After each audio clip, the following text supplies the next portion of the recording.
Hello everyone. कल हमने transistor के टाइप्स, फील्ड इफेक्ट ट्रांजिस्टर के टू टाइप्स के होते हैं, जेफेट तथा मॉसफेट। जेफेट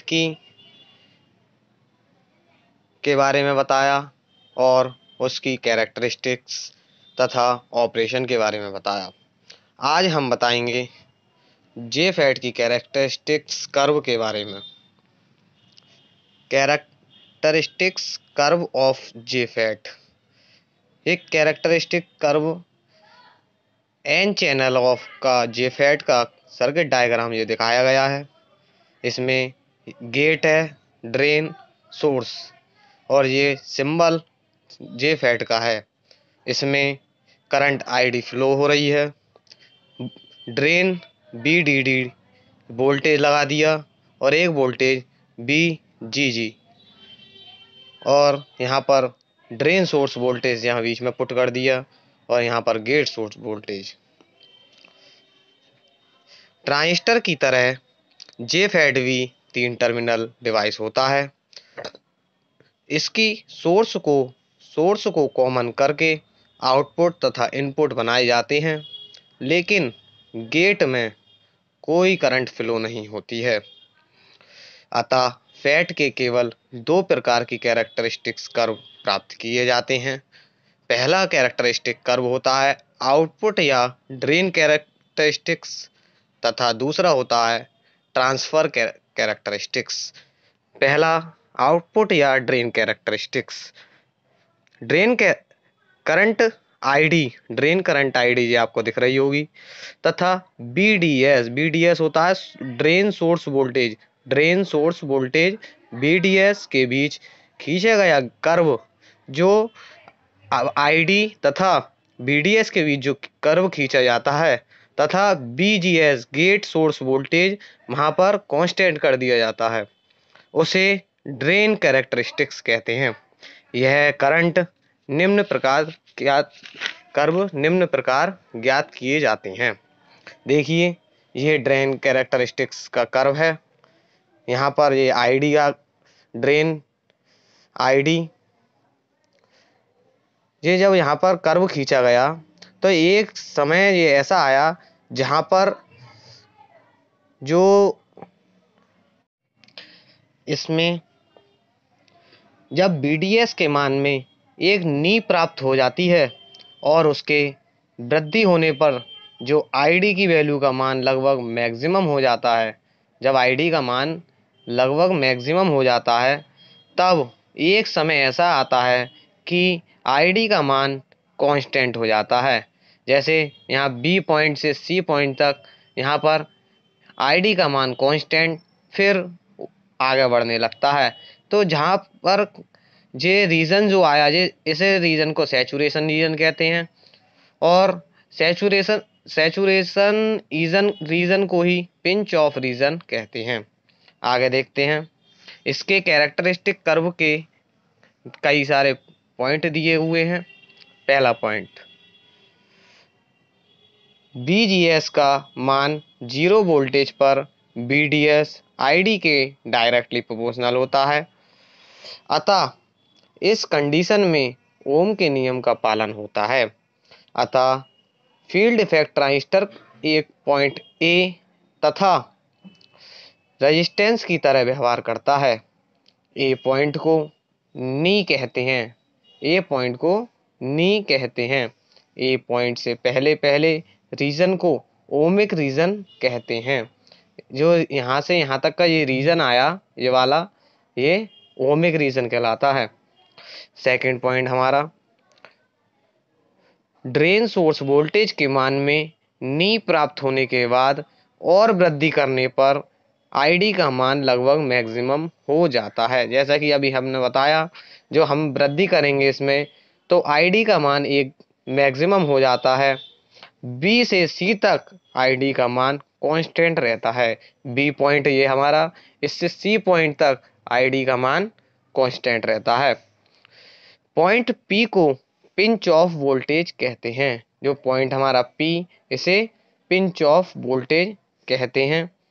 पॉइंट बी पर BDS का मान पिंच ऑफ वोल्टेज कहलाता है।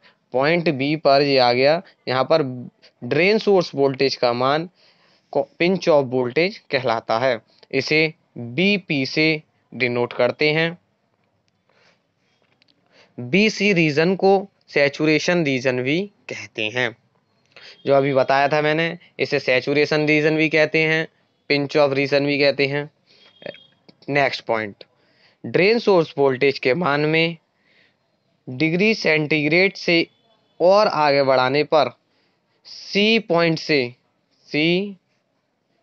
से और आगे बढ़ाने पर एवलांच ब्रेकडाउन हो जाता है। यह ब्रेकडाउन PN जंक्शन के रिवर्स वाइस होने के कारण होता है। ब्रेकडाउन रीजन तक जे फैट की कैरेक्टरिस्टिक्स कर्व वेल की तरह होती है। ये रीजन जो है हमारी जे PN जंक्शन के रूप में रिवर्स वाइस होने के कारण होती है। नेक्स्ट सेकंड पॉइंट बताया था हमने, सेकंड कैरेक्टरिस्टिक्स जे फैट की, ट्रांसफर कैरेक्टरिस्टिक्स। जे फैट में गेट सोर्स वोल्टेज BGS तथा ड्रेन करंट ID के बीच ग्राफ खींचा जाता है। यही ट्रांसफर कैरेक्टरिस्टिक्स कहलाता है। जो हमने ये ग्राफ खींचा, जे गेट सोर्स वोल्टेज तथा ड्रेन करंट के बीच हमने ग्राफ खींचा, इसी ग्राफ को ही ट्रांसफर कैरेक्टरिस्टिक्स कहते हैं।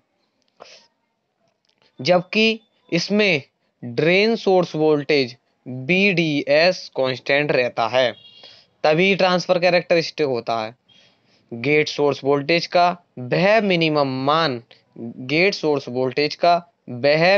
मान जिस पर ID शून्य हो जाता है। यहाँ पर जब हम बढ़ाते गए BGS कम होता चला गया, ID का मान यहाँ पर शून्य हो जाता है, वह BP के इक्वल होता है। BP पिंच ऑफ वोल्टेज के इक्वल होता है। यह कर्व शॉकले इक्वेशन का पालन करती है। नेक्स्ट, जे फैट के एप्लीकेशंस पहला फर्स्ट पॉइंट, जे फैट ड्रेन सोर्स वोल्टेज के कम मान के लिए लीनियर डिवाइस होने के कारण रेडियो, टीवी, रिसीवर में इसका यूज किया जाता है। इसका जो डिवाइस का जो होता है कम मान के लिए, लीनियर डिवाइस होने के कारण तब रेडियो में यूज होता है, टीवी रिसीवर में यूज होता है। Second point, field effect transistor का इनपुट रेजिस्टेंस बहुत अधिक होने के कारण इसका यूज इलेक्ट्रॉनिक वोल्टमीटर में भी किया जाता है। थर्ड पॉइंट, जे फैट का इनपुट प्रतिबाधा हाई तथा इनपुट रेजिस्टेंस हाई तथा आउटपुट तथा लो होने के कारण बफर एम्पलीफायर में इसका यूज किया जाता है। Fourth point, large scale integration तथा कंप्यूटर मेमोरी में भी इसका यूज किया जाता है। कंप्यूटर मेमोरी में भी किसका, जंक्शन फील्ड इफेक्ट ट्रांजिस्टर का यूज होता है। अब parameters of J fat, junction field effect transistor के पैरामीटर्स। जे फैट के पैरामीटर में इलेक्ट्रॉन्स सर्किट में उसकी परफॉर्मेंस ज्ञात की जाती है। जे फैट के पैरामीटर दो प्रकार के कैरेक्टरिस्टिक कर्व द्वारा ज्ञात की जाती है। पहला क्या होता है, AC ड्रेन रेजिस्टेंस, इसे हम किससे डिनोट करते हैं, RD से। तथा सेकंड, ट्रांस कंडक्टेंस को किससे डिनोट करते हैं, GM से किसे डिनोट करते हैं, ट्रांस कंडक्टेंस को। पहला, यहाँ पर पहला आएगा AC ड्रेन रेजिस्टेंस। जब जंक्शन फील्ड इफेक्ट ट्रांजिस्टर को ऑपरेट किया जाता है, तब ड्रेन सोर्स टर्मिनल के बीच रेजिस्टेंस को AC ड्रेन रेजिस्टेंस कहते हैं। इसे निम्न प्रकार परिभाषित कर सकते हैं, the ratio of the change in drain to source voltage to the change in drain current of constant gate source voltage. इसमें क्या होगा, ड्रेन एसी ड्रेन रेजिस्टेंस में ID equal to change in BDS, drain source voltage change होगा upon change in ID, drain current change होगा, लेकिन gate source voltage इसमें क्या रहेगा, कांस्टेंट रहेगा। ये क्या हो गया, AC drain resistance. RD equal to change in VDS को किस प्रकार लिख सकते हैं, del VDS upon del ID. VGS कहाँ क्या हो गया, इसमें कांस्टेंट हो गया, इसे ही एसी ड्रेन रेजिस्टेंस कहते हैं। इस मोड में ये मोड लगाया है क्योंकि इसका जो माइनस का भी अगर वो आएगा चेंज, तो वो क्या होगा, पॉजिटिव ही होगा, इसकी वैल्यू पॉजिटिव होगी। सेकंड पॉइंट, ट्रांस कंडक्टेंस, इसे क्या कहेंगे, G M, transconductance. JFET का ट्रांस कंडक्टेंस ड्रेन करंट पर गेट सोर्स वोल्टेज के कंट्रोल को नापता है। इसे निम्न प्रकार लिख सकते हैं, the ratio of change in drain current to the change gate source voltage at constant drain source voltage. यहाँ पर कैसे कांस्टेंट करेंगे, ड्रेन सोर्स वोल्टेज को, और ऊपर वाले में कैसे कांस्टेंट करा था, गेट सोर्स वोल्टेज को कांस्टेंट करा था। यहाँ पर ड्रेन सोर्स वोल्टेज को कांस्टेंट करेंगे, तब क्या होगा हमारा formula, G M equal to change in drain current upon change in gate source voltage, और यहाँ पर कांस्टेंट कैसे करा हमने, V D S, drain source voltage equal to constant. इसी किस प्रकार लिखेंगे, G M equal to mod del ID, del ID का मतलब change in drain current upon change in VGS, mod close V D S, drain source voltage यहाँ पे क्या हो गया, कांस्टेंट। इसका मात्रक ओम इनवर्स होता है। यह ट्रांस कैरेक्टरिस्टिक्स का ढाल है, इसका मान 0.1 से 20 ml सेमी या ओम्स इनवर्स के लिए होता है। नेक्स्ट पॉइंट हमारा, relation between field effect transistor parameters. जो फील्ड इफेक्ट ट्रांजिस्टर के अभी पैरामीटर बताए थे, पहला था एसी ड्रेन रेजिस्टेंस तथा ट्रांस कंडक्टेंस, इन दोनों में क्या बताना है, हमें रिलेशन बताना है। Amplification factor mu equal to del V D S upon del V G S. Del V G S अब क्या है, del V D S drain source voltage का क्या है, change in drain source voltage upon change in gate source voltage. ठीक है, ये क्या होता है, हमारा एम्प्लीफिकेशन फैक्टर होता है।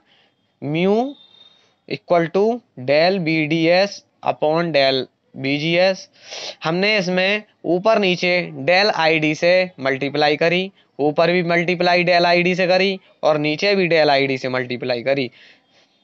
Del V D S upon del I D into del I D upon del V D S. यहाँ पर अभी हमने पढ़ा था mu equal to del V D S upon del I D equal to क्या होता है, del V D S R D and del I D upon del V G S equal to G M. तो mu equal to R D into G M, यह क्या हो गया, relation of field effect transistor parameters. Next, DC drain resistance, it is also called the statics and ohmic resistance of the channel। R resistance drain source equal to drain source voltage upon drain current, ये इसका formula. Next point, pinch of voltage, जो ऊपर pinch of voltage आया था जिसे हमने BP से denote किया था, VP for N channel JFET in SI unit. जो जेफेट एन चैनल की जेफेट किसकी होती है, एसआई यूनिट की होती है।